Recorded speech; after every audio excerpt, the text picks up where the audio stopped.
एक बार सोचो, एक ऐसी डील जो सिर्फ एक कंट्री के लिए नहीं है बल्कि दुनिया को हिला देने वाली है। 27 अप्रैल 2026, न्यू दिल्ली। दो देश, एक हाथ, एक इतिहास। यार ये कोई डील आम नहीं है, ये एक वंस इन जनरेशन एग्रीमेंट है। न्यूजीलैंड के पीएम ने खुद कहा अनप्रेसिडेंटेड, हिस्टोरिक, गेम चेंजिंग। और इंडिया ने बोला हम आज दुनिया के सामने खड़े हैं स्ट्रेंथ से। इसका सफर 2010 में शुरू हुआ था, फिर 2015 में रुक गया। Total of 9 rounds of talks got fail. लोग कहने लगे यार ये डील तो होगी ही नहीं। फिर 2025 में इंडिया और न्यूजीलैंड ने सोचा भाई दुनिया बदल रही है, अब नहीं तो कभी नहीं। सिर्फ 9 महीने में नेगोशिएट, फाइनलाइज, डन। इंडिया का फास्टेस्ट एफटीएस में से एक। अब सुनो असली बात, डील में हुआ क्या। इंडिया को मिलेगा जीरो ड्यूटी। जीरो मतलब न्यूजीलैंड अब इंडिया का कोई भी export, textile, leather, footwear, gem, jewellery, engineering goods, processed food, zero tariff पे होगा। पहले 10% तक ड्यूटी था, कारपेट पर, कार्स पर, सिरेमिक्स पर। अब कुछ नहीं। और सिर्फ इतना ही नहीं, न्यूजीलैंड इंडिया में $20 बिलियन इन्वेस्ट करेगा एग्रीकल्चर, टेक्नोलॉजी, इंफ्रास्ट्रक्चर में अगले 15 सालों तक। पर इसमें न्यूजीलैंड के लिए क्या है।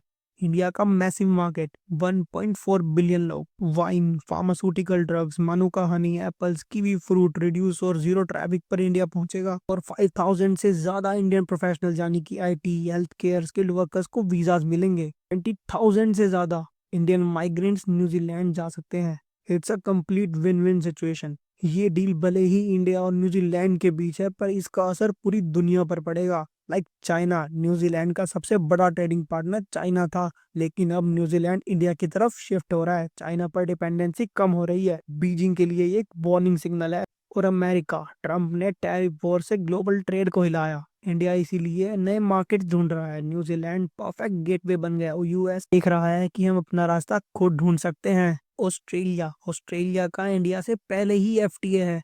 अब न्यूजीलैंड भी आ गया, मतलब इंडो पैसिफिक में इंडिया की पकड़ और मजबूत हो जाएगी। ऑस्ट्रेलिया इसमें थोड़ा competitive फील जरूर करेगा, स्पेशली एग्रीकल्चर में। पाकिस्तान अपनी इंटरनेशनल मार्केट में जो भी नैरेटिव फैलाता है अपनी इमेज अच्छी करने के लिए, पर सब फिर भी जानते ही हैं ये एक ट्रस्टवर्दी पार्टनर नहीं है और इंडिया को ही ऑप्ट करते हैं एज अ ट्रेडिंग पार्टनर। जैसा कि हम सब जानते हैं मिडिल ईस्ट टेंशंस के बारे में, ईरान वॉर से शिपिंग इंटरप्टेड है, एनर्जी कॉस्ट बढ़े हैं। सिचुएशन में इंडिया ने न्यूजीलैंड जैसा स्टेबल, रिलायबल पार्टनर पकड़ा। ये डील जियो पॉलिटिकल स्मार्ट मूव भी है, प्योर इकोनॉमिक्स से बहुत आगे। और सुनो, ये सिर्फ बड़े बिजनेसमैन की बात नहीं है। ये आगरा के ट्राइबल लोग जो लेदर एक्सपोर्ट करेंगे, सूरत के कारीगर जो जेम्स भेजेंगे, लुधियाना की फैक्ट्री जहाँ टेक्सटाइल के वर्कर्स को नौकरी मिलेगी, बैंगलोर का स्टार्टअप है जो पैसिफिक मार्केट तक पहुंचेगा, एमएसएमईज को रीच मिलेगी।